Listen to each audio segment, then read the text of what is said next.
Hello and welcome back to the Irish Mags Show, brought to you by the Irish Mags NUFC Supporters Group. My name is Paul. I'll be your host for today, which is episode 4 of the Irish Mags Show.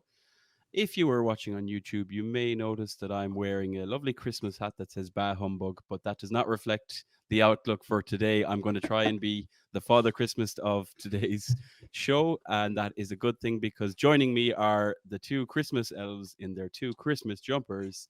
We have Mr. Alan Williamson. Say hello, Alan. How's it going, lads? How are you? Merry Christmas, Alan. And we also have Mr. Chrish Martin. Hello, Chrish. How are you doing? I'm doing okay. Lovely to see you guys. Merry Christmas. And yeah, let's all stay positive because I don't feel it, but I'm going to smile through it. Well, Chrish, you've said it. Look, it is that time of year. It is Christmas. Now, we know Christmas is obviously a time of giving and a time of positives. And we've had a little bit taken away from us as Newcastle fans in the last week. But I think, we're not going to echo too much of last week where we were staying very positive. I think there's a lot to talk about, and we're going to get into the meat of that very, very shortly. But I think we're going to use today as a good opportunity to really dive into what's been going on, but then bring our focus from what's been overall a great 2023 into what will hopefully be an even bigger and better 2024. Because let's not forget, we're barely halfway through the season technically. It's hard to believe we've had so many games. I've never been so tired from games. Yeah. That you're not in playing terms it. of just in terms of the strain. So if us three are sitting here feeling fatigued, having to watch and think about games, I think we can imagine how the players and staff of the club are feeling. Absolutely. But more of that shortly. We have a lot to get through, so we're going to dive straight into it, guys. And I think we can even crack straight into part 1 of the show, which is our Irish Mags update, which is probably the best place to start. The last 7 days, it's hard to believe we've had 3 games in just 7 days. A lot's happened for the players, for the club, but even more in the Irish Mags community, which brings us to our Irish Mags community correspondent, Mr. Alan Williamson. Alan, we would like to talk about the 3 games in terms of meetups. I know we've had some people traveling as well, which we'll touch on because I was one of those. But let's start with the meetups across, again, 3 games in 7 days. Listen. Nobody here doesn't believe that you weren't at them all because you're Alan Williamson, and that's what Yeah, obviously I was at them. I have to go, otherwise I don't get let onto the podcast. But yeah, we'll go in order. So the Milan game was a great meetup, great turnout. Everything was amazing up until the 70th minute, and then you know what hit the fan. But come here, life goes on. We were in a Champions League game. We absolutely loved it. So great meetup.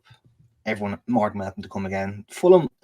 So a little bit of a different meetup because, as we all know, the Fulham game wasn't televised. So there was a small meetup where we listened to the NUFC commentary coming in. But come here, we had 2 very special guests rock up just before kickoff, chatting away to them. Lovely couple from Newcastle. They were living just outside Newcastle in Whitley at the minute, chatting away. And the lady pulls out her phone. She's like, "Do you want to see who my daughter's going out with?" And I was like, "Not particularly. Why would I want to see that?" So she pulls out Jamie Miley and her daughter standing side by side, and I'm like, "You are taking the absolute mick." So yeah, we Jamie Miley's girlfriend's parents in with us watching the match, and they absolutely loved their time in the Bleaker, which was deadly. And they said they will most definitely be back.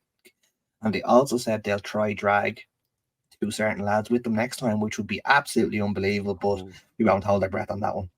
Then the Chelsea one. Very, very well attended again, as usual. Absolutely brilliant up until the 90th minute. And then heartbreak. But as I always say, good points, good people, good food. I'd say food in Bleaker's lovely. But if you're ever in and around Dublin and you want to just pop in, say hello to us, no doubt, especially any match day, there will be someone in the Bleaker to watch along, to listen to you whinge, listen to me whinge, pop in. But been a good week for the meetups, to be fair to them.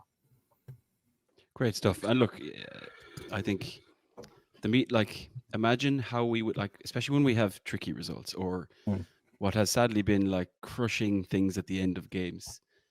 And I can tell you, being down here in Galway, not always being out, it's more depressing watching it at home than it is being surrounded by a bunch of Newcastle fans, because at least you can do the debrief.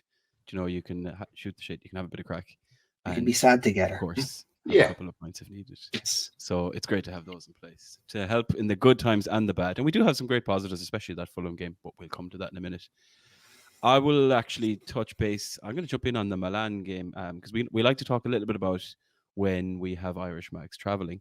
And last week I had the privilege of being one of the Irish Mags traveling as I went over to St. James's Park for that Champions League game against AC Milan. And emotional roller coaster isn't enough of a way of describing that day, which I mean, I won't go into every single detail, but 4 a.m. out of bed, 5 a.m. on the bus up to Dublin, early morning flight. Met a bunch of the lads in the airport. We had a couple of lads from the Irish Mags community. We saw some other fans there, obviously. Not gonna lie, one or two lads had a pint at 8:30 in the morning. I can confirm I wasn't one of them because we were playing a little football game when we got over there, and I'll come to that in a minute. So yeah, we had a good gang of us traveling over. There was two to three. I think there was 2 flights from Dublin. We also had a gang on a flight from Belfast, and we were there queuing up for the early flight, which was Aer Lingus, and we all kind of had in our minds that Shay Given is going to be on this flight because we thought, Aer Lingus, bit of a step up from Ryanair. He's probably, an early bird. He likes to get organized for the day. We were wrong. The 12 o'clock flight where we had about 15, 20 lads traveling. On the left, they saw Shay Given, took a photo with the Irish Mags flag. On the right, they saw Niall Quinn. Technically more on the Sunderland side of things, but great to see for the lads. And they should, as we speak, we should have that popping up on screen on the YouTube show as well. But it's safe to say that, in particular, Shay Given is very much aware of the Irish Mags' existence. If it wasn't even awkward for him to see his own head on our flag, which was great. It's actually quite funny as well. I showed the picture to my missus, so it's Shay Given standing over the flag of Shay Given, and she said he looks better now than he did then. So there you go, Shay. If you are listening, it's not all bad. But yeah, hell of a day. I think we mentioned it. We played in the charity game. It was basically the Newcastle United Foundation, where we had a group from the London Mags, from the Irish Mags, and some of the local Mags taking on an AC Milan, basically the London AC Milan supporters club, in a game, 7-aside. It finished 6-5 to the AC Milan guys. They were quite good, in fairness. They were quite good. But it was great. It was a great old event, and we were all tugged out in the Newcastle kits. It felt pretty cool, and we had Darren Eales and Peter Silverson pop down to us afterwards as well, and more photo opportunities, which again will be popping up on screen. I want to see those legs, Paul. I want to see those legs in that shot. Do you want to see them now, or just no, in the shot? Post production. Chrish, we said Christmas jumper and Christmas hat. There was nothing about Christmas shorts or legs. Okay, that's definitely for another podcast. I mean, we're only 4 weeks in. I still don't consider me that I know you that well. Do you know what I mean? So. Fair enough. Okay, fair enough. All in good time. So yeah, look, it was a great day. Obviously, the build up to the match was unbelievable. We'll talk about the match itself in a little moment's time. The build up was unbelievable. I was obviously there with Tev, with Sean, with Dino, and all the boys. We had great crack in the pub. We actually met with some of the London Mags as well, who we played the match with earlier. The 90 minutes was the 90 minutes. We obviously came out of that game in slightly different spirits, but I can tell you now, lads, it didn't take us long to get the spirits back. We went into a bar in the big market. I think it's called Filthy's. I know Tev is a big aficionado of this place. We headed upstairs. There's a balcony basically that looks down over the dance floor in the nightclub, and we ended up having the Irish Mags take over the whole balcony. And there was 2 guys playing guitars, and there was one guy playing the guitar, one guy playing like the flute, and all they did was play Newcastle fan tunes on repeat for the whole night. It felt like we'd won something, and we had a cracking time. So we brought the spirits around again. You may not see as many photos of that night on the screen on the YouTube show for obvious reasons because we have a watershed. So look, an unbelievable day. I put it up on my own Twitter. Probably the best day of my life as a Newcastle fan. Imagine if we'd have won. Yeah, that's all I can say. Yeah. So that's it. That was just a Milan game. Obviously, we did have some other Irish Mags traveling. Chrish, I think obviously the Fulham game was at home, and I know a few of the diehards literally came home from Milan, and then a day or two later were on the morning flight back to London, or not to London, Newcastle. Sorry, impressive. Yeah, that no, lunatic godson of mine. Yeah, I was just about to mention Sean. Sean will be on the podcast soon. He is a spectacular wordsmith, and I can't wait to have him on the show. But he does. I'm sorry, add to I'm gonna have to jump in here. I spent the day with that man, and Yeah. where this wordsmith stuff is coming Waffling the ears off you. I know, but is there not a story where I think, what was it? There was a girl going around the bar selling shots, and Sean Yes. thought that the shots were already purchased and bought for, and just went to kind of take the shots from the girl, even though she was selling them on a tray. He's a wally. I mean, honestly, the guy's gas. I love him, gas. But yeah, so people went to the Fulham match. They also, which I think is really impressive, like coming up to Christmas, that people are able to get over and be able to get tickets. And everyone that's listening, and guys, Irish Mags that are aware, we have a ticketing group, obviously, and we try to make sure we look after our members if we can. So that works out very, very well. And I believe some of the guys that actually went to Chelsea sat in the home section because they just got whatever tickets they could get. Had a Newcastle jersey on under their jackets and stuff. I probably wouldn't have done that. I'm not going to recommend doing that, but look, if you get to see the match, go ahead. Yeah, look, it's really great, especially when you're watching the match. You've seen the match. You're either at one of our meetups, or you're at home, or you're doing something else. To just see the general crackology that goes on, and after the game, there's so many stories and photos coming through. It's really, really nice to see. So they're a real major plus for us, and I think our Irish Mags name is really getting out and about, especially with you, Paul, dancing away and giving it socks in Newcastle. As Jose Mourinho once said, I prefer not to speak. If I speak, I'm in trouble. Is it famous or infamy that you're going with now at this stage? Yeah. I mean, considering that was my first game since August. I don't know what's going to happen at the next one. And especially, as I said, imagine if we won. But Chrish, you mentioned it. It's great. I love seeing the photos. I like just seeing more and more of the flags. And I mean, even if it's 3, 4, 5 people, it doesn't really matter. Either around the city or obviously at the stadium. And I think what we're going to have to do is come up with we're in the process of building a website, FYI. If that was secret news, sorry, Tev. But that is a reveal exclusive on today's show. But it'd be great to have a repository for all these photos, because they're going into the WhatsApp group, so many of them. And again, it's probably because we have 3 games in a week, and I'm like, what game was that? What game was that? Yeah. But as we've said before, you'll have seen some of them pop up on the screen on the YouTube show here. And we'll make sure that we get a place to share them all, because it's great to see. Yeah, it's excellent stuff. Yeah, what a week that was for the Irish Mags. Even though we had some challenges, we are very much representing, and we did ourselves proud. And at the end of the day, we all live to tell the tale. Bravo. Moving on, guys. Right. Normally at this part of the pod, at this part of the show, we talk about the most recent fixture that Newcastle have had. Now, because this is a weekly podcast, it's despite the fact that it's only been a week, there's been 3 games, as we've mentioned. And look, we're gonna touch on each game. We're not gonna break down game by every play by play, but I think what we could probably do is, between the 3 of us, we probably have a little chat about our thoughts on each clash, each fixture, how it went. I think a good focus point would be on the squad that we had for each one. Obviously, in the last 3 games, positively, some players returned. It was nice to see some lads back on the field who did make a clear impact.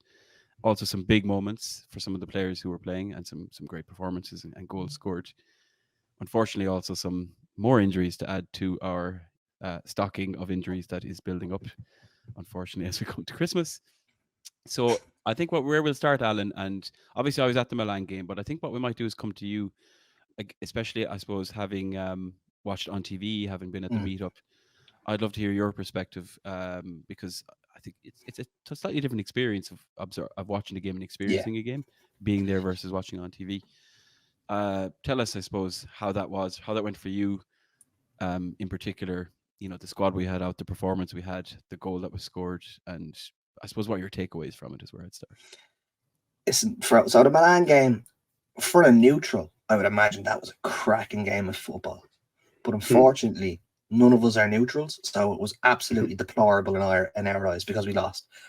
Don't get me wrong. Milan came with a game plan, and they executed it to a T. The second they got that equaliser, The minute any Newcastle player got in the ball, they were pulling us down, they were kicking us, they were dragging us down, they were doing whatever they needed to do to stop us getting into the flow to get another goal. Just want a special moment here for Joe Linton's goal. Is one of the best goals I've seen at St James's Park in a long, long time. One touch strike. And Mike Mannion is arguably the second best goalkeeper in the world at the minute. Didn't get a sniff of that thing. It was in the back of the net before he got his feet settled. Rocket. Absolute cracker of a goal. Milan done their job. It's very, very easy to see their strengths. They're defensively solid.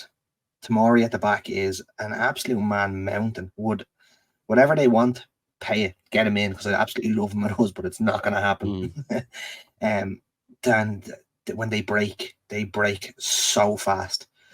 There was one stage they didn't get a goal from it, but it was in the first half. I think it was within 2 or 3 passes. They were at the edge of our 18-yard box in about 4 seconds, and I got a fright how quick they were. Like, and then they get to bring on players like Chukwueze and stuff like that, and you're going, this is taking off unbelievable pace and bringing on more unbelievable pace. Like, it shows you how far other teams are ahead of us, because we're taking off Miggy Almiron and bringing on Matt Ritchie. Don't get me wrong, Matt Ritchie has been an absolute custodian for us, doing unbelievable, but let's be honest, a little bit past it. But come here, what can you do? On the 2 goals they got, the first one, a little bit fortuitous, shall we say, ball with the cross. I don't know who took the first shot. I think it might have been centre midfielder, can't remember his name. Anyway, ball drops to Giroud. He definitely went for a shot. Absolutely skewed it. The ball lands 6 yards out at the feet of Pulisic. No footballer in the world is missing that. Put it in the back of the net, equalised. Arguably think we could have just gone, right, stay in Europe, stay in the Europa League, don't lose it. Fabian Schär decides to go on a little bit of a wander. As he's taken that wander, you can just see the gap behind him getting wider and wider and wider. And it's left 3-on-3. And with the pace Milan had up top, we weren't getting near them, and Chukwueze's finish was outstanding. One touch and bang, back of the net. Dubravka didn't have a sniff of either goal, really, to be fair to him. No point blaming him. No point saying that, oh, Pope would have done this, Pope would have done that. Wasn't. 2 great goals. Well, 1 great goal, 1 lucky goal. They had 2 chances. They took both of them. They beat us. What can we do? I do think this loss will be a massive benefit to us in the long term, though. It's going to be a learning curve. I can guarantee you that if we are ever in a scenario again where Eddie Howe can say, right, we're 1-1, we stay at 1-1, we stay in Europe, or we can try go for it and potentially, hopefully, something else can happen. I can guarantee you we will not be going for that game the next time. We will sit back, we'll take the Europa League, and we'll enjoy Europe in the second half of the season. Wasn't a great game for us, but it was a great game to watch, to be fair to it. Yeah, it's a good point, and it's gone around a bit since the whole kind of like when we were winning or even when we were drawing, we still were where we were. Were we very aggressive, and through that aggression, somewhat naive? It's a hard one to know. Like, I mean, as I mentioned, we were in the stadium. I don't know if you've ever experienced this, lads, but when Dortmund scored first, right? And the speed by which that information traveled through 50,000 people, it just felt like a wave of like you could almost hear it coming towards you. Do you know, because most people know the internet the coverage is really bad, particularly probably the Irish ones as well. So you never really get much updates when you're in the stadium. And the word of mouth that spreads, and like you could feel it in the stadium no matter where you are, and I'd imagine that's also on the pitch. And then obviously a couple of seconds later, a second wave came in because PSG had equalised. And then I remember a little bit later there was another wave about a disallowed goal, I think. So like, there's all that going on at the same time. And part of me is like, I feel like Eddie Howe is very much we're dealing with what's in front of us now. Yeah. And he wants to go and win that game. And I think it wasn't really about what the draw means, what the other result means. I think it was just this game. We're at home. We should be going to win it. And, I said it to, there was a guy on the other side of me. I had Tev on one side who was in an awful state, but that's for another day. But I had a guy I didn't know on the other side beside me, and he didn't really know much about Chukwueze. And I just said, man, this guy is lightning. And I mean, when you hate being right. Yeah. But it was just like you said, Alan. They waited on more than one occasion to go, right, we'll just catch them on the break, because they knew they had enough. to get the ball back. We had some tired legs up there. Chrish, I don't know for yourself, I guess. Do you think there were moments where, like, did we ever look like we were going to get that second goal or take the lead, or was it kind of protect the 1-0 and then Yeah. hope for a draw? Did you feel like from where you were looking at it that we could and should have won that game? Look, I said it. I said it last week. I'll say it again. We do create chances. We just need to take them. Yeah, we did also. I thought the first half we played very, very well. I have a real. I don't know how you felt, but the way I saw it, the team looked exhausted going off at halftime. They all looked wrecked, and I thought, geez, I hope they get a bit of a pep and a, get a bit of a Lucasade or something into them at halftime. But I could see Eddie Howe went for a second goal within the first 15 minutes against Milan. It didn't happen. And I actually, from watching it on the TV, and I don't know what our listeners think, but I saw the energy being sucked out of the players. And then once he started making those substitutions, like Alan said, that we can't make, we were. I hate to say that Eddie Howe was out tacticked again. He wasn't. They just have a better squad, and essentially, the lads were dead in their feet from 65 minutes on, and it was all huffing and puffing, but it wasn't really going anywhere. And I'll be honest with you, I was looking at the game through my hands, thinking, no way, they're going to win this game. AC Milan are going to win this game. I know they are. Because I had that kind of Newcastle feeling inside you. But I was looking at through my hands going, oh my God, who are they putting on? We're going to get ripped apart here. But look, it was very much doom and gloom, guys, after that. But I'm really proud of them. I want to put it here officially. Like, I'm really proud to be a Newcastle supporter. I thought it was, look, I think, Alan, I think you had said it, or no, maybe it wasn't you, Alan. If somebody on the group said, look, lads, I think it was Jamie, actually, if we can't beat Dortmund, if we can't beat AC Milan at home, maybe we are a little bit ahead of our time presently. We should just take it on the chin. Good experience for everybody. But, we're not ready. When we know that's very clear, we're not ready. And that game was an indictment that we're not ready. It was very evident that we're not ready for the Champions League. But, I think squad on the day and on those days, squad depth was a problem. Now, it's easy to say this, right? You'll always have injuries, but if Eddie had a few more options, I'd like to think that we're in a place where we're able to compete with those teams. But overall, we did compete with those teams. We were given the group of death. I've not seen a group, and to be honest, I was going to say I have not seen a group like that before, but we probably won't again with the new format coming up. But like that was literally the group of death. And while it doesn't change anything, it makes you feel a lot better to look at just how close we were and how many minutes we were away from finishing second in the group of death versus Man United, who limped out of a group, bottom of the group, that in a group that contained Copenhagen and Galatasaray. No disrespect to those teams, right? But you can't compare them. So as you said, Chrish, and Alan said it, we learned from that. We've so much more to do and so much more to give. And the last thing I'll touch on, because it obviously sees us out of Europe, out of the Champions League and out of Europe. Are we going to be sitting here, lads, recording a pod in February, March, going, isn't this great having no midweek games? while everybody else does? Is that, like, 'cause I feel like I was sitting there saying that time, like the second half of last season, that it is nice not to have those midweek games sometimes. Possibly. I definitely think it will be a massive bonus, especially when we're lifting the FA Cup in May. It's going to be great. Fingers crossed. Yeah, well, I truly believe also. Look, I think we need to get ourselves back on track. I'm glad that we have a couple of days in between over Christmas. There's clearly great team spirit there, but look, we can talk about injuries all we like till the cows come home. Things haven't been going well. Let's just be frank, right? Things aren't going well. Well, let's spin it, Chrish. Let's try and spin that into a positive, because again, 3 days later, we were lining up to take on Fulham, and this is a Fulham team who I think I've actually written it down here somewhere, lads. They had won back-to-back games like 5-0. They scored something like 14 goals in the last 3-4 games. So a high-flying team. it's easy to say, oh, Fulham at home should be a guaranteed, but like, when we said it ourselves, we're a little bit broken and battered, and this is a team who's got a bit of momentum. It was never going to be an easy game. So, Chrish, I'm going to come to you first. Fulham, right? The only thing the first thing I want to talk to you about is we started that game very, very well when it was 11-on-11.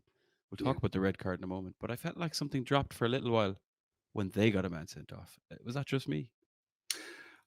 Look, no, you're right. And this classic adage that like it's sometimes more difficult to play against 10 than it is against 11. That was Fulham just dropped back completely, and I kind of felt like that. Obviously, they had what they had one up front. He got sent off, and then essentially they just blocked the whole part of their goal mouth, and Miggy and so on. He was cutting back inside, but it looked to me like that our game plan had to change on the fly. We looked much more comfortable playing against 11 than we did playing against their just constant kind of 10 man standing in front of their goalkeeper, or 9 men standing in front of their goalkeeper. Look, I think we got really lucky. And again, I don't want to be serious all the time, right? But we got really lucky there, yeah. What's the guy's name from Fulham that got sent off? Sorry, guys. Raul Jimenez. Yeah. Raul Jimenez, right? He took a bit of a tumble there when he did get elbowed, but I don't think it was that much of a that was like an A-team jump he did. But it seemed to me that what he did, the actual common assault he did on Longstaff, was clearly a red card. Clearly, I can't believe it even went to VAR. But we got lucky. Lascelles in any other game would have been sent off for that. He did actually elbow him. I don't think he did. I think it was more a coming together. He moved his arm towards himself to get ready for the ball. You have to protect yourself. It's a contact sport at the end of the day. If that's a red card, game's dead, unfortunately.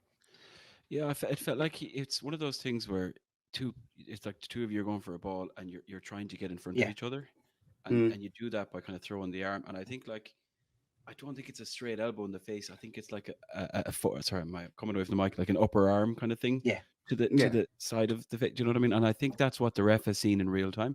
Now, when you start slowing it down, as always, it makes it look worse.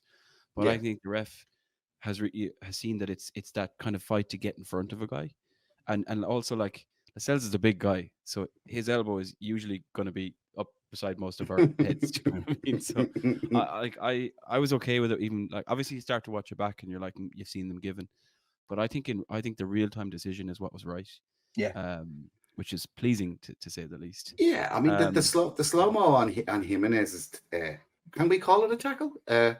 His arse to face. That's what it was. He did look like he pulled out. He pulled out with his foot, but obviously his momentum just carried him straight into Longstaff. But slow mode or in normal time, it looked horrific. Yes. I mean, horrific. The hit that Longstaff took was unbelievable, basically. The snap back on Longstaff's neck was mad. Yeah. If you actually look at it, like Longstaff snaps back, the minute the hip or the arse connects with his head, you can see the snap back, and that's what really sent them. The one thing I can say though, VAR weren't really showing a slow-mo of that, which is good, I think, because when you slow anything down, everything looks horrific. The fact they were shown in real time, they're going, okay, look, even in real time, that looks kind of dodgy, and he went and made the right decision. Don't like them showing slow-mo versions of things because like everything looks much, much worse in slow motion. Yeah. I think the reality of it is like I don't think Raul Jimenez is going out to do Sean Longstaff. Most definitely not. No control. He's just done something completely silly with no control, and that's where it becomes dangerous, you know. Yeah. But obviously, look, it had a positive impact on the game for us naturally because they go down to 10 men. But it doesn't take. I'm trying to think of the timelines, but I can't remember if it was before or after that. It might have been after. Yeah. We lose Fabian Schär. I think it might have been after. No. Speaking of reckless, you know, some of these injuries now are kind of it all seems so innocuous. He was running along, boom. You know, why was he playing? If he had that, the people in our medical departments, did they not know that he was pulled tight? And you know, it was his glute muscle. For those who don't know what that is, it's your arse muscle. believe me, that can go at any time. I done it jumping out of my van last year, and it's horrific. It just happens. So to be fair to them, it's not something you can kind of see. And how often are you going to go scanning someone's arse basically to find out if there's a muscle injury? So Tune in next week for more updates on when Alan last had his arse scanned. No, I think it's fair. Like it can happen, but when your muscles are used a lot, like I think the propensity, like if you play Football Manager, I sometimes point to it behind me here because I played a lot. Yeah. You get these things in your inbox to talk about injury risks, and I think that Fabian Schär was a high injury risk. I think that's where your point is, Chrish.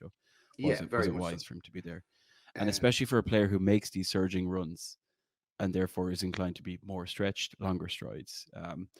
But I even felt it looking at it on the TV. It almost like it's like the stadium went, oh, Yeah, there's a like groan. There was an audible groan. Yeah, and I think again, even though you're 11 versus 10, I think that factored into it, and it wasn't made any easier or better by the fact that not too long later we lose Joe Linton. He's going around the pitch, going through brick walls. This man is a beast. Yeah, he'll chase down a throw-in, and I just felt that. And I think people on Twitter and people in our group as well are talking about Bruno losing his head a little bit lately as well, running around, and they get very emotional, our Brazilian boys. And Joe Linton has smashed himself the last couple of games. And to be honest with you, I was waiting for him to pull up with something. But again, audible groan throughout the stadium, as in, oh, this is unbelievable. This is getting to be a joke now. But with that, they bring on our new superstar.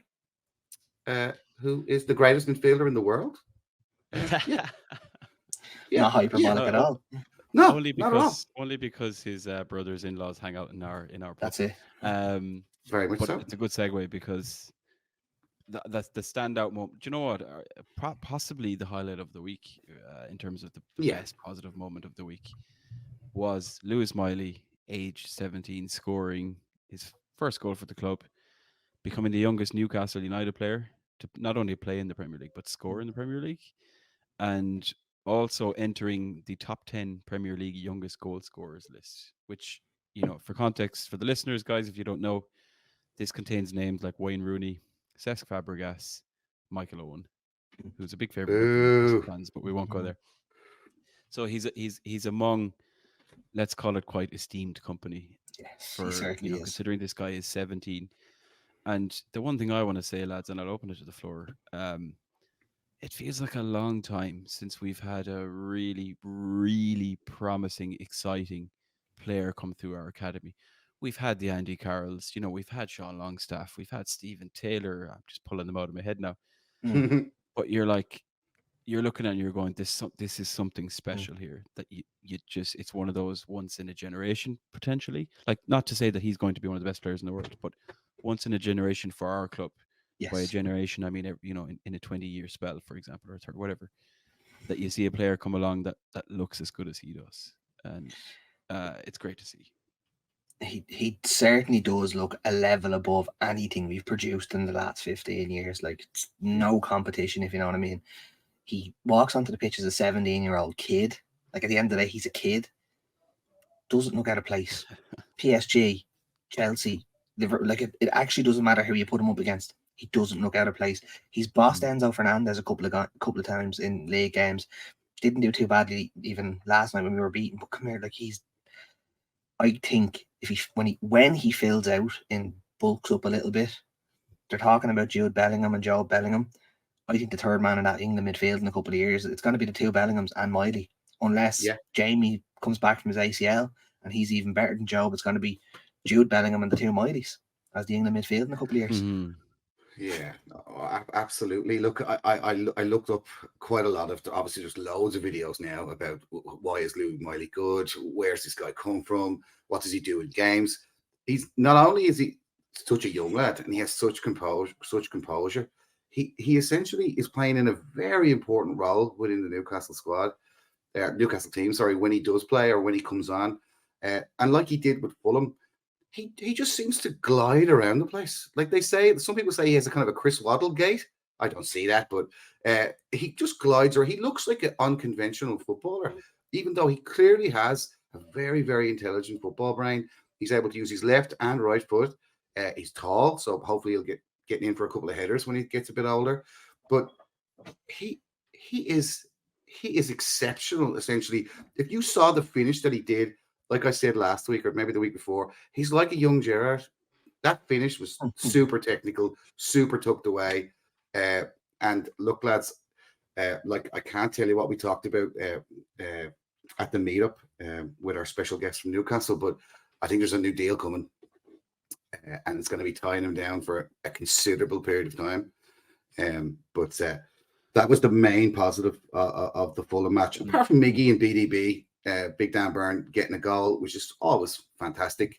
But I think the game was made very easy for us, essentially. But at least we got the win. I was, kind of thinking, God, are we going to be able to take chances still? But look, I won't go in about Miggy. A lot of people on our community and on Twitter are really going in on Miggy. I don't really know why, but it's like as if people want him sold in January. It beggars belief, frankly. I don't understand it. I think what we should do actually is, and I'm going to make a note. I think we should do a little spotlight on Miggy in the next week or two in one of our shows, because I think that to sum it up, what I think, and this is why I want to talk about it again. A lot of people look at Miggy and all they really think about is his end product, and he is far more than that in the eyes of Eddie Howe, and that's where my defense of him goes. Like, and we'll come to it now because we're going to move on to the Chelsea game, where he never ever stopped running, and I mean, God, like the kilometers he's clocking up from the work. Now, again, should we be backs against the wall for as long as we are? Should we have to do that amount of work? I don't know, but that's the dimension of his game that Eddie Howe is very happy with, and that's why he gets, Eddie Howe turned him quicker, because while yes, he doesn't score as many goals, and obviously he had a very good spell, but it's the work he does and the cover he does. But we'll carry on to what Alan has said as last night's clash. So peek behind the curtain. We're recording this on the Wednesday. Today's Wednesday, right? On the Wednesday after the day after the night before, where we had our Carabao Cup quarter-final clash with Chelsea in Stamford Bridge. And as I wrote down a few words on this on our sheet that we use for our notes for the show. And I wrote down a bloodbath. That might be a bit extreme, but that's how I felt this morning. And what I mean by that is, we went 1-0 up, somewhat fortuitously. Badiashile makes an awful hames of things, as we know. But we then suddenly, it was almost like a carbon copy of the PSG game. We've gone 1-0 up, and then we're like, right, that's enough of that. We're going to start defending. Yeah. And it's such a long time to defend a game at this level, no matter what. And, there's going to be unbelievable subs brought on by a team like Chelsea. You know that there's going to be minutes added on at the end. It's a big thing to just keep it out for that long. And once again, we got close. So, Alan, I'll come to you. As I said, it was a long game in the sense that we scored relatively early, and we tried to keep Chelsea out. And to be fair to Chelsea, it was probably a much improved Chelsea on where they were 2 months ago. But takeaways from that in terms of the squad, obviously the squad selection. Sven Botman was back, and maybe that's a good place to start, even though he didn't stay on. What were your main takeaways from that game? And let's face it, that heartbreak. Yeah, it was a tough one to take. Look, to be leading in the 90th minute and to turn around and say, well, we're out of the cup. We were in the cup final of last year. It's tough one to take, but you have to take it. Listen, Trips, that man has been absolutely outstanding for us. I will not have any of these muppets going around, oh, get rid of him, did it? He came to us when we were second bottom of the league, and we were absolutely honking, and he has dragged us to being a Champions League team that have been in a cup final. Yes, he's made a couple of mistakes. Form is temporary. Class is sorry. You know what I'm trying to say here. Do that again. Class is permanent. Yeah, class is permanent. Form is temporary. Class is permanent. He'll come back strong. We don't know what's going on in his personal life. Pulled out of the England squad, obviously an issue or two. Not gonna even bother going into the rumors that are circulating. They're absolute rubbish. It was a very tough one to take, but you have to take the good with the bad. We were 1-0 up. Trips made a mistake. Went to penalties. penalties, it's a lotto. Like, we didn't win the lotto that night. And just on a point, that Petrovic save from Richie's penalty is probably one of the best penalty saves I've ever seen in my whole life. Richie lashed that thing into the top corner and Petrovic pushed that wide. It was amazing. So, yes, Trippier went wide. Look, we don't like to see players missing the target, but I've missed penalties in my life. It's very easily done. But we sat back for a little bit too much of that game. I would have liked to see us go at Chelsea a little bit more. We didn't. Yeah. Come here. Hindsight's 20/20, as they say. There's a reason we were on a podcast and Eddie Howe's in the dugout as well. So let's be honest about it. We just didn't have the legs to carry it over the line. But every time we do this, it'll be a learning experience. So we just have to take good and bad. Yeah, I mean, look, 12 penalty shootouts, Alan, and we've won 3 of them. Oh, sorry, 3, right? Yeah, I think it's 3, right? I thought it was 2, but I don't know. And it's a lot, right? Of all the matches that I've watched this season, right? And I'm just going to come out with it. I was disgusted with that match. Yeah. We scored. Eddie Howe. And again, I'm a huge fan of Eddie Howe. Please don't think I'm not.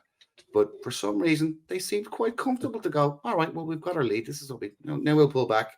Why in God's name would you spend the next 80 minutes allowing a team to come on to you? And so what Chelsea thought was, all right, I know what you're doing. All right, okay. What we'll do is we'll take your counter-attacking players out of the game. That Casiado tackle was unbelievable. There was blood pouring out of the back of Anthony Gordon's leg. How did he not get sent off for that? It was the linesman saw it, the referee saw it. So any kind of threat that we had, and we've been a little bit blunt lately, they just kicked us out of the game. And again, like I said it, and please, send your letters in to Paul's address if you're going to give out about me. But again, I was watching it through my hands going, oh my God, Chelsea are going to score. The Trippier thing, just my 2 cents on that. Anyone that's talking negatively about Kieran Trippier shouldn't be watching football. They don't know what they're talking about. He's made a couple of mistakes. He's a 33-year-old man. He's played, 100 games for us nearly in a row. And personal problems or not, he's the best right back that we've had at the club since Stephen Carr. Had to get him in there. Sorry, I had to get Stephen Carr in there, yeah. To get him in, yeah. The bar, there's a bit of a gap, but I see where you're going from. But yeah, that was. Look, I think disgusted with that. Yeah, the one thing the things I'm starting to pick up on is we have an incredibly passionate fan base, but we're actually starting to turn on each other a lot more than I've ever seen before. When our whole thing is meant to be, we have this united fan base. But I get it, right? On one side you'll have someone who will criticize, let's say, Kieran Trippier, and then someone who will very quickly say you shouldn't be criticizing Trippier. And I think there's arguments for both. You can criticize a player making mistakes, right? And he has made mistakes. Yeah. He knows that better than all of us put together. And the one thing that I keep coming back to is this isn't because Kieran Trippier isn't good enough, right? There may be issues going on in his head or in his fitness, whatever. But the one thing I can't get away from me is his role, right? In a lot of teams, right back it's a transactional role. Alan, you can play there for the first half, Chrish, your second half. Paul, you can slot in for the next game. In a lot of teams, right? And that's a very generous kind of exaggeration of the right back role. But the importance of him to this team has made him be our most important player. And what happens is when he's really good, he's incredibly impactful, and this is why he has the most assists in the season or most chances created. But equally, he's also in such an important role that when he makes a mistake, it's incredibly costly. And part of that is also because the players he's coming up against, and let's throw some names out there, top of my head in the last few weeks: Mbappe, Rafa Leao, Raheem Sterling. You know what I mean? Mudryk. Mudryk. These are players who, by design, are going to punish you the second you do anything wrong. So I think where it comes back to, he's made mistakes, right? And they're incredibly costly because when he makes a mistake, the role he plays, it can be costly, and the players that are there to punish it, there it is. Last night's one was mental fatigue. Or it's a misunderstanding. Would Pope have been there to go, thanks, Trips, and grab the ball? He would have been right standing beside him when he just nodded it back. Yeah. It was complete mental fatigue. You can clearly see it. Look, guys, I'm really sorry. Everybody on the podcast, I think everybody knows. My neighbor is singing in the back garden, and I'm really concerned that you guys can hear it. I I've think closed all the windows, but he's still singing in the back garden. he's obviously a Chelsea fan. Hopefully by now you may have heard him by this point if you're listening, but hopefully I've been able to minimize that for your listening. But if not, yeah, Chrish has a difficult neighbor, and he's going to get a letter from this show in the very near future. I think. Look, to go back to the overall, I think if we're to really look at how do we not win that game? I think, Chrish, your points are quite valid. You just can't defend for that long against No. most teams, never mind Chelsea at home. And this is a Chelsea who, granted they've not been at their best for a while, but it's still a Chelsea side that had the luxury of bringing on Mudryk, had the luxury of bringing on Nkunku, Again, like when we were at our most tired, right? And I mean, at one point we saw Botman come off at halftime, and I think that was planned. We saw Kraft come off because I think he got a kick as well. It might have been Colwill. I think should have always yeah, been some form of a card. Arguably could have walked for that tackle. yeah, Yep. absolutely. So it then got to the point where I saw Anthony Gordon pull up, and I was just like, this is only 55 minutes or whatever it was. You know what I mean? It's like we're stretched beyond belief, and they know that. And I think, even though it took I would see it as heroic efforts that we didn't concede until when we did, but it almost felt inevitable that it would happen. And that's something we're going to have to come to terms with. And I think that's something we'll have learned a lot from the PSG game and from that game. Aside from that, we'll just quickly touch on the penalty shootout itself, right? And I feel like it's a long time since we were in a penalty shootout. I can't remember the last one. I don't know if you do. Burnley wasn't it last year? Oh, Palace, sorry. Palace. Palace, yeah. Palace, yeah. A lot's happened since then. Yeah. Callum Wilson, I had no doubt Callum Wilson was going to score a penalty. I've heard him talk about penalties on his own podcast that he does with Michael Antonio. And he just said, I think he was asked, like, is he ever nervous taking penalties? And he just said, I just put the head down. Doesn't matter what's going on. A penalty is a penalty, whether it's in training, whether it's on the pitch. And he does the same routine. He looks down, he stares down. He's in his own head. Nobody else is there. It's hard for Trippier, right? Because he knows he's just made another mistake. And the one thing I want to bring to the fore, Alan, I'll come to you, is there's been this debate of should Trippier have taken a penalty.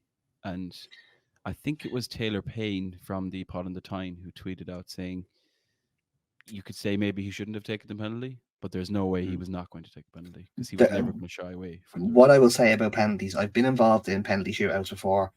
I've been in scenarios where there's lads going, I don't know. I'll tell you who wants to take a penalty.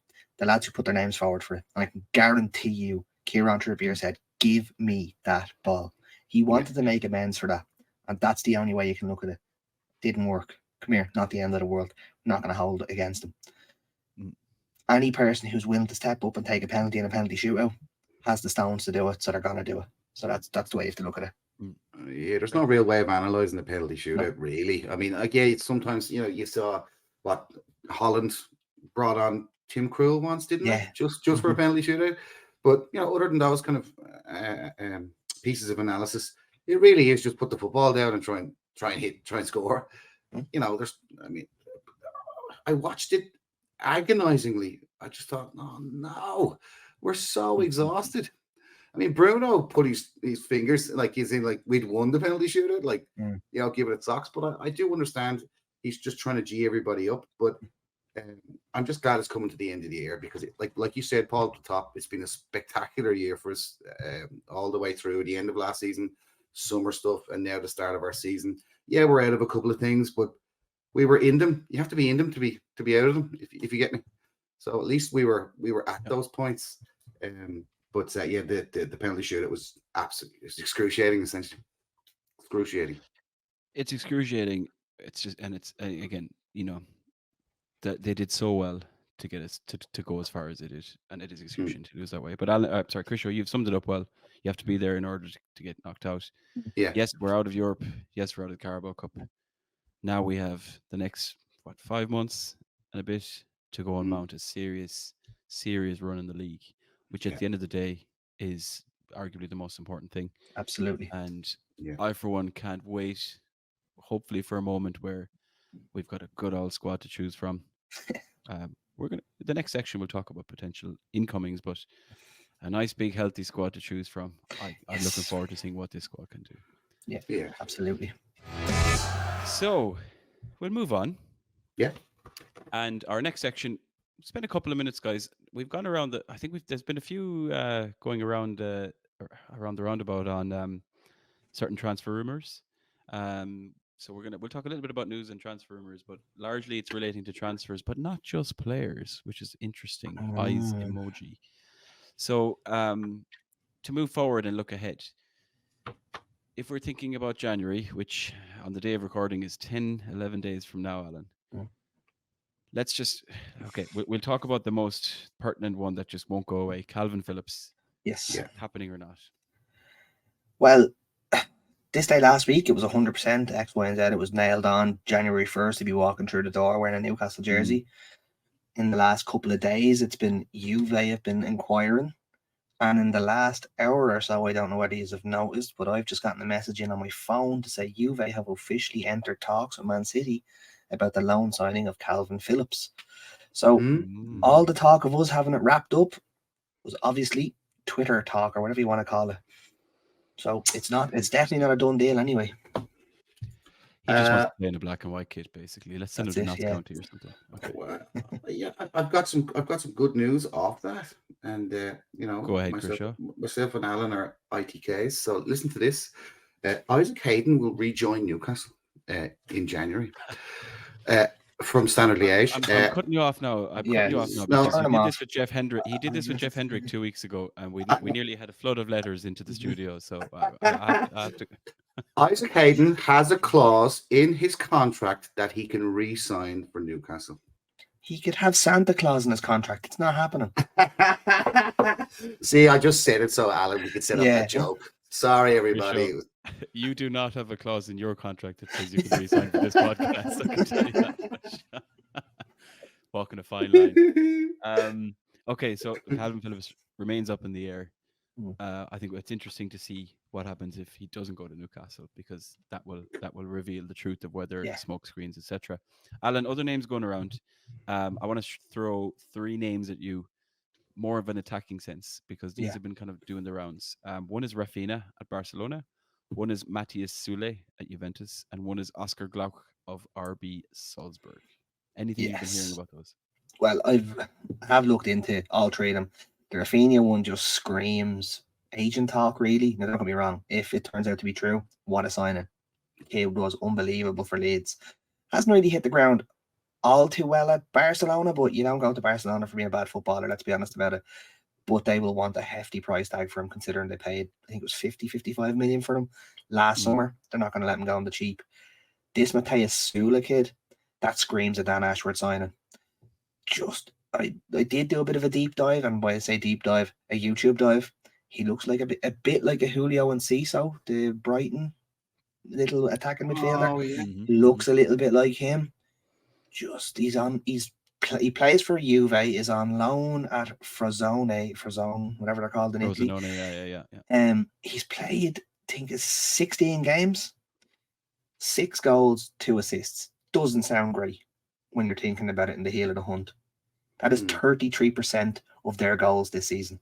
He has been directly involved in 33% of their goals. That makes things, you're going, okay, he's standing out in quite a poor side. He also seemingly has a buyout clause for 25 million euro, which would be a nice little bonus, because he does look like a good player. And then there's Oscar Glauch at RB Salzburg. Now, this lad looks like he has an awful lot of potential. Ourselves, Aston Villa, and Liverpool have been linked to him. He's 2 assists and a goal in the Champions League this year alone. But today, RB Leipzig had been touted with having an interest in him.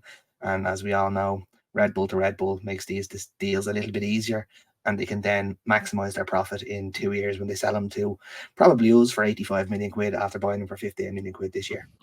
That's what I think is going to happen now in the next couple of weeks for us. If we have it by then, maybe we'll have it. We'll see. Yeah. He has been on a lot of clubs' radars for a long time, and he's at a very good club in terms of development. So look, it's nice to be linked with players of this caliber. If there's truth in them, great. Because the clubs that are also in for them are at the level we also want to be at, right? Yeah. I picked up on a couple more today myself, actually, that I kind of recently added, and it's more in the centre back department. Now, the first one, I think it was the Chronicle who reported a player who every club now is looking at, it would seem, who needs a centre back, and that's Jean-Claire Todibo. Now, he is at Nice, and they are having an incredible season in Ligue 1. They've dropped off in the last couple of games, but they were actually top of the league for a while, and they have one of the best defensive records in Europe this season, largely to this guy who had a spell at Barcelona that didn't really work out. Man United have been the ones closely linked for the last few weeks, if not months. And in the last few days, our name has been added to that list. And in the last few hours, Tottenham has been added heavily to that list. And it's common knowledge they're after a centre half. So I don't know about this one. There is another interesting one, and it's a player I've come across through the Football Manager world, but also because I like following a bit of German football. And Leverkusen are having an incredible season competing with Bayern in the Bundesliga. And this is a player called Piero Hincapié. I believe he's a left-sided centre half, which though, as far as I could be wrong, but I believe he's a left-sided, which is he's a Dan Burn reincarnation. He's 6'5" or something like that, and can play left back as well. He's just Dan Burn 2.0. It's a really interesting one when you think about we have a 6 foot something left-sided Sven Botton and a 6 foot Dan Burn, and Alex Murphy just hanging out there in the background, who's obviously from Galway. But that was also reported by Bild, who a pretty big publication there in Germany. So time will tell, but I think we're going to start to see. I think what will happen is whatever about the truth of the players being linked to Newcastle, I think the roles are what stand out, and what we're seeing there is defensive midfielder, right winger, and a centre back. Right, Chrish, let's metaphorically go upstairs. And I was late to the party on this one in terms of catching up on what this noise was about. Dan Ashworth. Yes, Dan Ashworth is signing for Manchester Man Red. And it's what. Okay, he's going there as part of the deal of that fella and Ineos buying Man Red. You guys are just trying to get me to say Manchester United. I'm not doing it, even though I've just said it. Into the Man United jar. And it's part of the deal, and it's all but said and done, supposedly. And I know we've discussed this, Alan. Newcastle have already made contact with Bournemouth about their sporting director, who's a close personal friend of Eddie Howe. And it seems like no harm done, no foul. Thanks, Dan, for your work. See you later. And he's out the door. We'll talk. I'll give it back to you in a second, but I'm going to go just a little bit step further because I like to. Jose Mourinho is going to be the Newcastle manager in June. And with Dan Ashworth gone and Eddie Howe, out with Jason Tyndall, even though we all loved them. I don't know whether anybody saw Jose Mourinho's interview during the week where he was talking about his love for Newcastle and his love for Sir Bobby Robson and how much he's looking forward to. He'll stick with his team at the moment, but after the next season, he's readily and happily available to come back to the Premier League. Why did he talk about Newcastle so much in that? He said that Eddie Howe, and I quote, is doing a good job. Now, he didn't say a brilliant job. He didn't say an excellent job. He said a good job. But look at right, Dan Ashworth, I don't believe is going to Manchester United. I just don't. I don't know what you guys think, but the mind of what I said about Eddie Howe and Jose Mourinho, that's just something that's floating around out there. But Dan Ashworth has agreed to deal with us for a same length of time Eddie Howe has, which is practically a decade, and he's only 2 years into it. And he's, there's a really big plan in place here. There is no way he's going to leave, like you said, Alan, Saudi-backed Newcastle with all the money and all the resources. That's like becoming a project manager of something and then just leaving after 2 or 3 days. Yeah, no, I'm not doing this project here. And who the hell would want to go to Man Red? Yeah, he said it again, Alan, by the way. He said just cast your mind back to what was originally said when these links first came out. And the man himself came out and said, there's absolutely no truth in them links. I'm very happy here. So that's not happening. And also for Chrish's Jose Mourinho talk, where he's saying it's out in the world, I think it's his neighbour singing to him. I don't mind him. He's talking rubbish. Eddie Howe was here for a long time. Don't worry about it. Yeah. Okay. And for anyone who doesn't know, like, especially if you're not Irish, if you don't have your sarcasm detector on when Chrish starts saying these things, make sure you turn it on and turn it up a little bit. Right, lads, we're going to crack on. I think we're going to move into we have a couple more sections left. We're nearly at the end of the show, actually, but we do need to come to my favorite part of the show, which is our community spotlight. And short and sweet, lads, we have 3 important categories to cover for this week.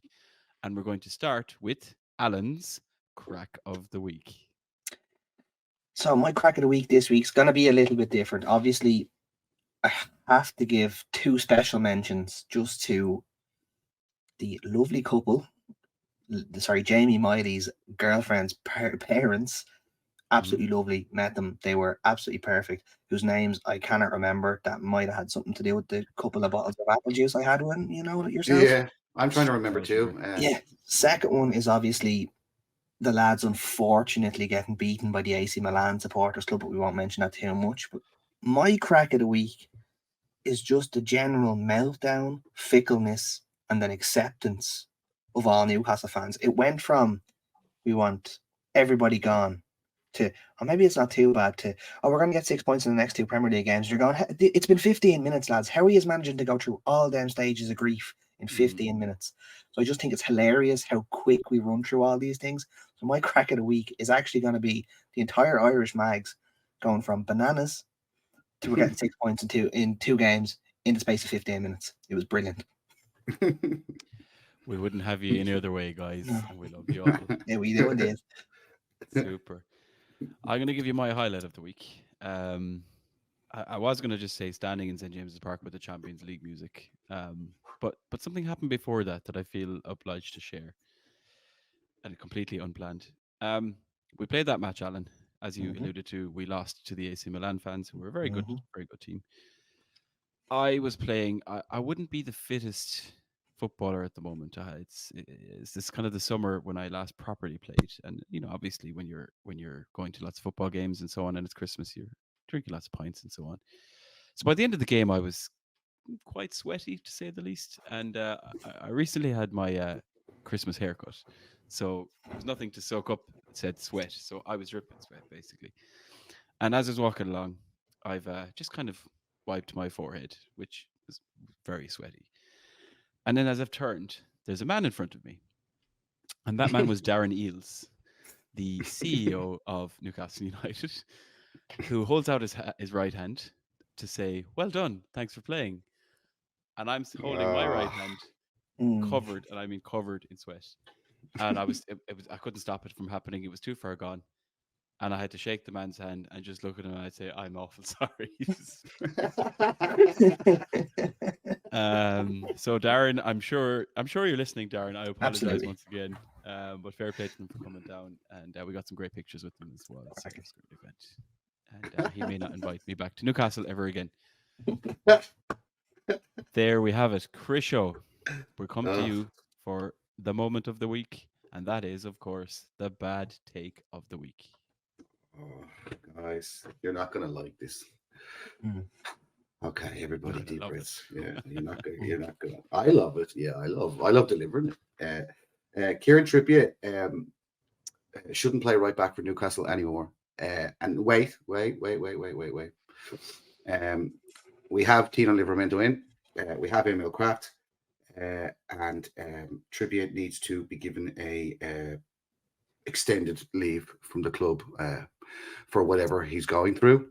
And the bad take is that I made that sound quite reasonable, but what the take that I've seen, and I mean this genuinely, through all the analysis, through all the bad comments, through all the good comments, through all the support, there's a high percentage of people who don't think he should play for us again. And it's one of the worst ones. And I know this bad take thing is not great all the time, but Kieran Trippier shouldn't play right back for Newcastle anymore.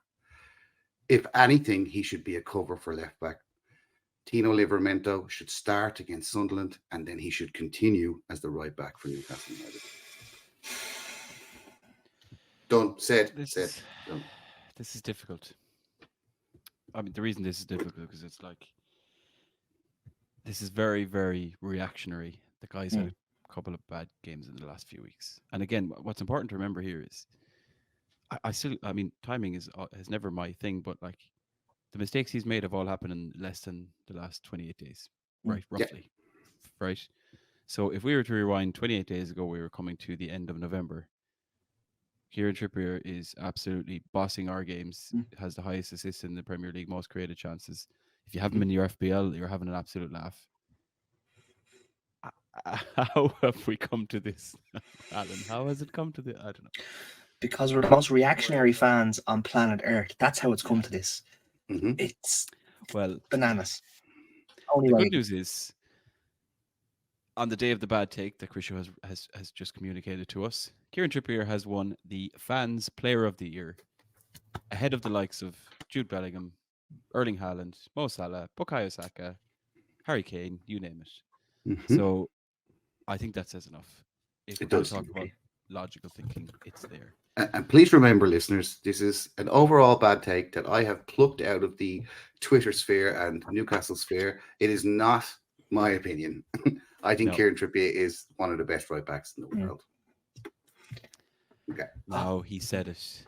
Yeah. Let's move on as quickly as we possibly ever could from the bad take of the week. And we'll move into one of our final sections where we like to just talk about upcoming games. I would imagine by the time that we get together again, lads, should have probably played 2 more games. Yes. Quite possibly with the crazy Christmas schedule. So I'm just going to basically throw it out there. 2 questions for you, lads. One is for Alan. We are playing Luton away from home, so another trip to London. What are your thoughts on that? As we record, that's about 3 days from now in terms of squad, fitness, obviously the form, picking ourselves up. How are we going to do? Listen, we travelled to Kenilworth Road, not Tolka Park. No, look, first of all, I want to start out talking about Luton, saying Tom Lockyer, get well soon. Absolute Very horror good. show. Nobody wants to see that happening. Get well soon. That's all we really want from him. So that's how I have to start that. Listen, Luton is gonna be a horrible place for every single team to go to this year. It is an old school ground. It is tiny. The fans are in on top of you. There's back gardens in on top of you. Like, I'm not joking when you're saying it's an old school ground. Are we gonna have enough? Yes, we will. I hope we will.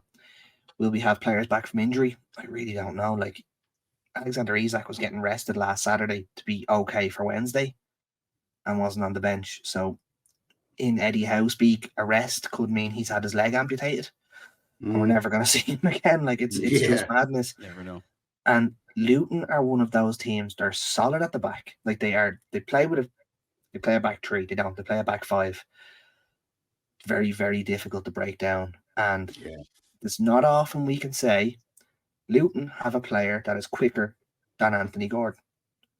Luton have the fastest player in the Premier League this year in Cheo Ogbene. When he has an Ireland jersey on, Ogbene is my favourite player on planet Earth. When he's playing against Newcastle United and we don't have exactly the quickest backline in the world, I hate him because he's going to be so, so dangerous. He is lightning. And that's not what you want coming up against either Dan Burn, maybe 50% Fabian Schär, maybe a 50% Sven Botman.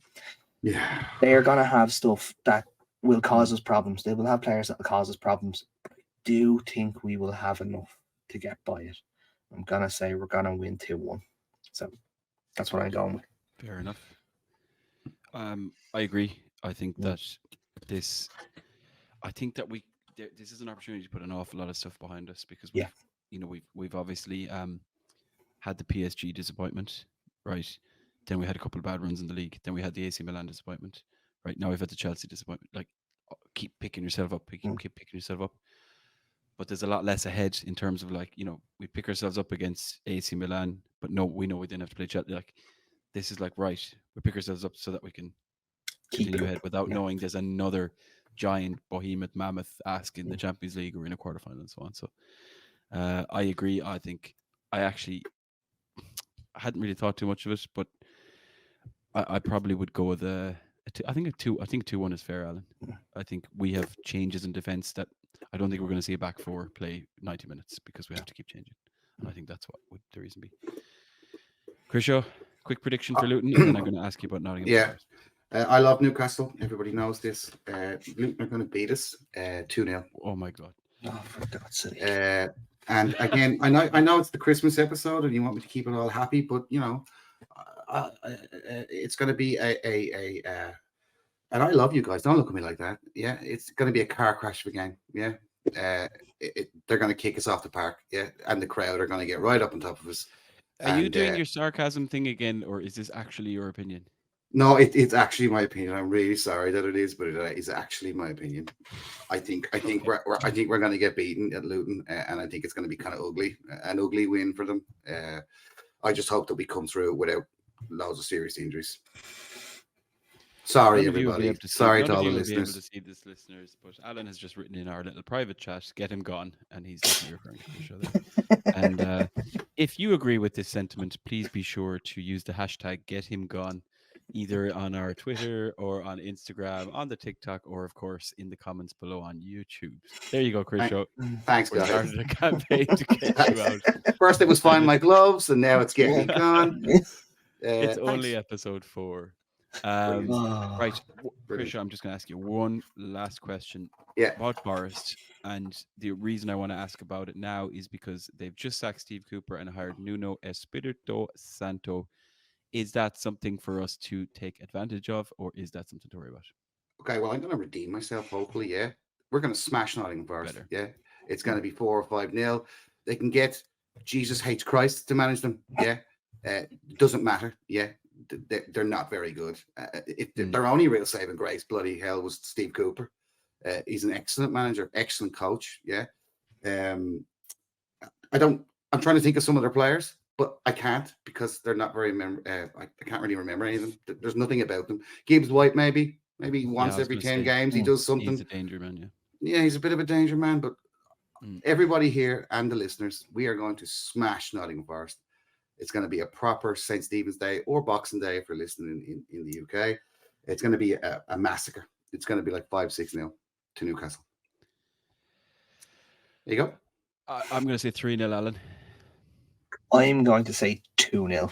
I'm going to say it'll be a dominant 2-0, but we're going to beat them. The one thing I can say is I never like centre forwards who have used to play for us returning to St. James's Park because they tend to go, there's a reason that you actually wanted me in the first place, and Chris Wood could come back to haunt us a little bit. Oh. But I do think we will be okay, and we'll get a 2 or 3-0 win. 2-0 win. That's what we're going for. It's a good thing that John Joe Shelby has since moved away from Forest. Thank God. Yeah. Right. Right. Good stuff, guys. Hopefully a couple of good games to watch, and that will carry us into our penultimate section, which would be just upcoming events and announcements in the Irish Mags community. So, Alan, it is Christmas, and as we've mentioned there, we have those couple of games coming up. Our meetups, do we expect meetups to happen realistically with the Christmas, maybe a bit quieter?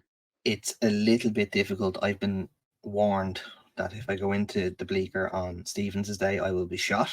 So I'm gonna have to make a miss of that one. Not by the owner of the Bleaker. No. The owner of you. Yes. Yes, my boss. But yeah, it's gonna be a little bit tricky. We're gonna do a listen along, as you know, on Saturday for the Luton game, and then that will probably be it until New Year's Day when we play Liverpool, who I would give all the tea in China to finally get one over because I absolutely hate them. I hate them. But obviously keep an eye on our socials because I can never say never, if you know what I mean. There could always be a little sneaky meet up here or there. So if you're in and around, pop in. And if you're in and around Bleaker Street any day and you just want to watch the match, Johnny won't say no to having you in to watch the match with him. So don't worry about that. Super stuff. Thank you very much, Alan. And then sticking with the theme of Christmas, Krisho, we did put out some information into the community and beyond about a little bit of a party happening on Saturday, the 6th of January, which there's not much happening that day, is there, Krisho? No, I don't think so. I don't think so. We're playing, it's like a friendly match or something, or like against a little tiny, weird little place, local club. Pub team. the pub team, I think. That's right, the pub team. So what we decided to do, seeing as that's going to be a gas watch, essentially, and we're going to win considerably well in that game, we're going to have our Christmas party after that down in the Bleakers. Myself and Alan will be there to sign autographs, of course. Paul, I'm not sure you're going to be there with us, because I'm what we're going to working do on is we'll do a quiz. We'll just do some content, and maybe we might even have live reaction to beating. Can't think of the name of that team we're playing on the 6th of January. Scumberland. What That's it. Didn't there used to be this is going back. Didn't there used to be an amusement kind of a place in Dublin called Funderland? Funderland with an did. F. Can we just There can we did. just call them that? Funderland, Yeah. We'll call them that. yeah. Super. Yeah. That is all of the important updates for the Irish Mags community.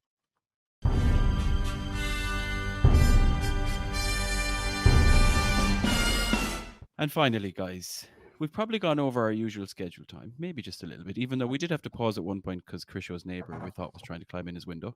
Yeah.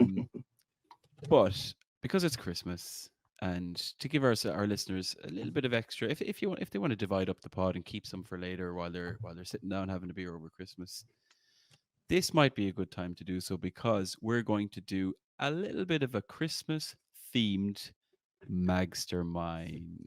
Ooh, love it. And correct me if I'm wrong, but I think Alan Williamson is holding bragging rights so far in terms of the Alan versus Chrish Magstermind. Oh, Is yes. that correct? Yes. He is. So Chrish, He is. time for some redemption. No, so We are going to be doing what I like to call the 12 days of Christmas based on Newcastle, because what we're going to do is do a little squad number challenge Oh, very with good. the numbers of the days in the 12 days of Christmas. So I'll be giving you a number with a little bit of a clue, and basically you need to guess who the player is that held that squad number at some point in the past for Newcastle. So, okay. shall we start on the 12th day of Christmas? Mhm. This former number 12 for Newcastle, by the way, shout your name Mm. in order to then give me the right answer. This former number 12 for Newcastle is an ex-Republic of Ireland international. Chrish. Chrish. You said Republic of Ireland, didn't you? Mhm. Yes. It's Stephen Kerr. I was going to say, when you shout your name, you then have to give me an answer. That's Yeah. kind of how this works. But you've given me an incorrect answer, so it goes on offer to No. Alan. Is it Stephen Ireland? It is not Stephen Ireland. So I'm going to give you another clue. This former Republic of Ireland international is a centre half. Alan. Alan. Is it Andy O'Brien? Andy O'Brien gets Alan the point Lovely. for the 12th day of Christmas. We now move to the 11th day of Christmas, because we have a former Newcastle United number 11. This former Newcastle United number 11 recently revealed that he is relishing his post-retirement life, selling condoms and sugarcane in his home country. Alan. Chrish. Ooh. I have Alan in my left ear. Is it Faustino Asprilla? Faustino Asprilla gets you the point. It is, of course, Faustino Asprilla. I'm gonna be honest, he's That on guy, the right now. love it. That guy be crazy, man. Yeah, lunatic. Lunatic. Super. On the 10th day of Christmas, this former number 10 for Newcastle United was also a Croatian international midfielder. Croatian. This might get a little bit trickier for you guys. Slovakian. Ooh. Right. So I can tell you, this is a former Croatian international who held the number 10 jersey for Newcastle between the years 1998 and 2000.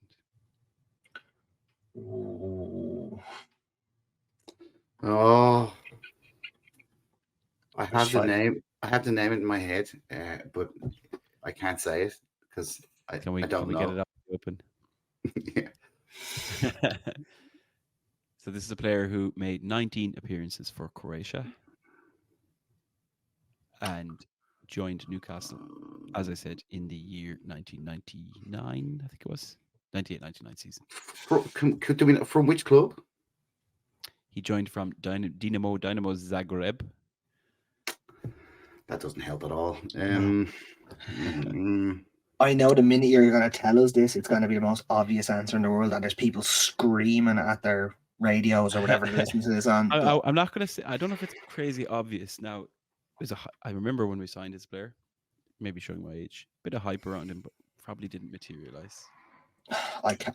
I'm blank totally. I haven't a clue. Okay, I'm going to give it to you, lads. On the 10th day of Christmas, we were given Silvio Maric. No.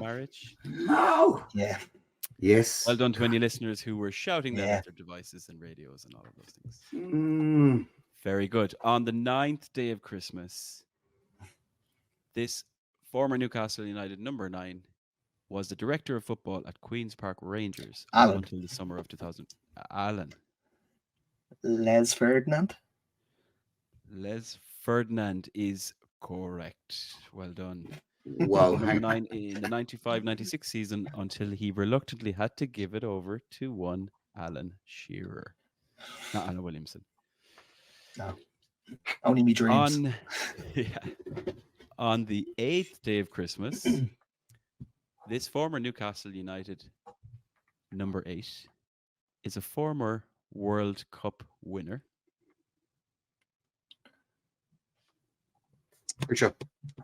Chrish-mas. Acuna. Incorrect. Alan.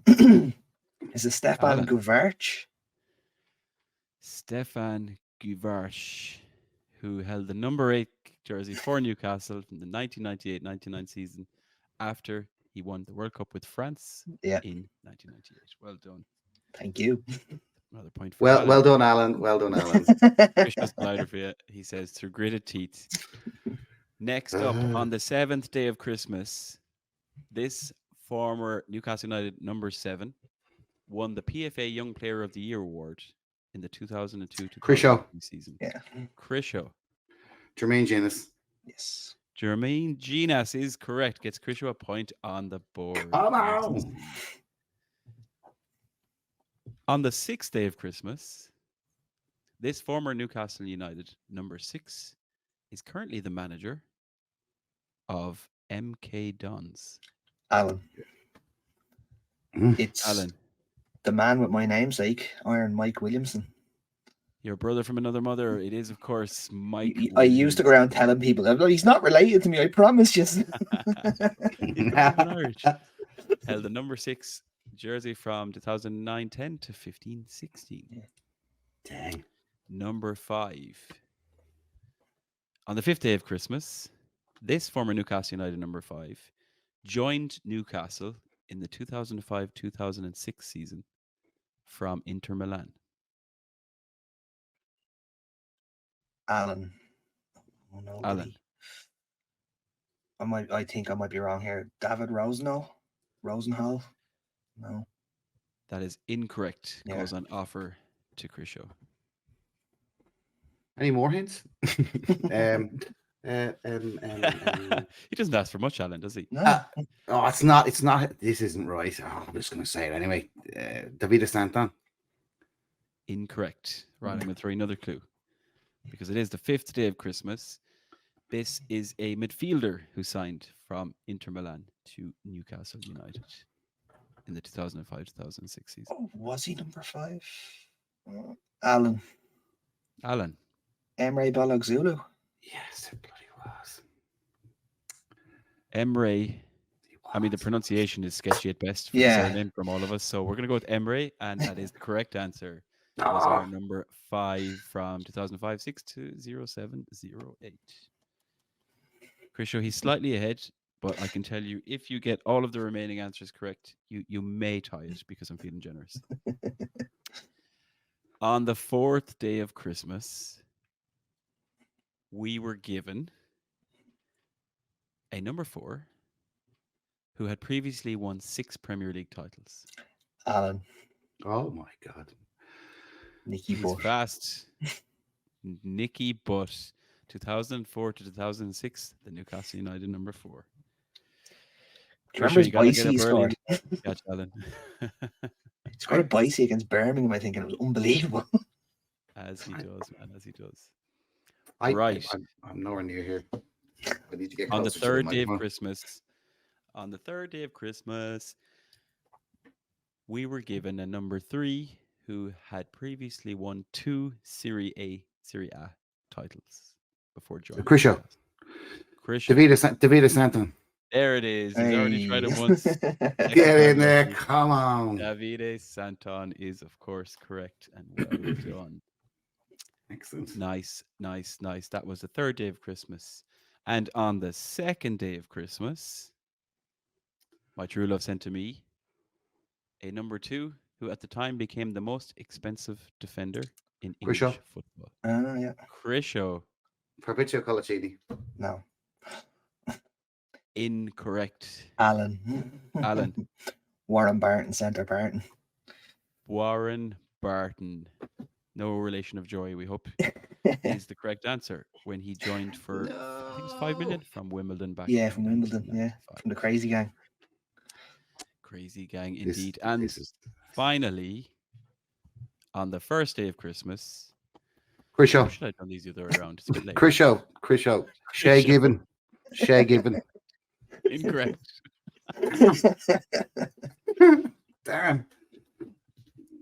On the first day of Christmas, we were given a former Newcastle United number 1 who is currently the manager of Gateshead Football Club. Alan. It's the other Irishman. It's Rob Elliott. It is indeed Rob Elliott. Fair play, Alan. That's a hell of a performance. I think Thank you. can even Well, admit that. Chrish, whatever Alan has had for breakfast today, we're going to need you to get on the same one. That means that for the third week in a row, Alan is this week's Magstermind. No pressure, Chrish. No. Thanks, lads. Embarrassing. Yeah, well done, Alan. No problem. Thanks, Chrish. Well done, Alan. He's gracious Thanks, in defeat. And on that note, that just about wraps things up for episode 4 this week. A big thank you to my co-hosts for joining, Mr. Alan Williamson. Thanks very much, Paul, for having us. And of course, our Mr. Positivity 100% of the time. Get him out. Get him gone. Get him gone. Chrish Martin. Chrish, say goodbye. Bah humbug. Look, it was great, guys, and I've really enjoyed the first 4 episodes, and maybe it is my last episode. Who knows? Let's see what happens on TikTok and stuff. But Merry Christmas to all our listeners. Merry Christmas to you, Paul. Merry Christmas to you, Alan. Thank you. Same to yourself. Yeah, I had a good run, Chrish. You nearly I got to did. Christmas. We'll call you bottom at Christmas, and the only way is up. That's it for today, folks. You can find links for all the Irish Mag socials in the description below, as well as information on the aforementioned Christmas party on the 6th of January. Oh, yeah. Thank you for everyone for listening today and for watching. As always, don't forget to like, subscribe, rate us, follow us wherever you are listening or watching. We will be back after Christmas at some point.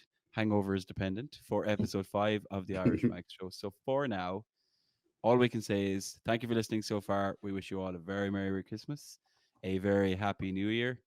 And as has been the theme of today, up and on to 2024 for the Newcastle fans and for the Irish Mags. Until then, as always, away the lads, slán go fóill, and see you all very soon. Slán go fóill. Slán.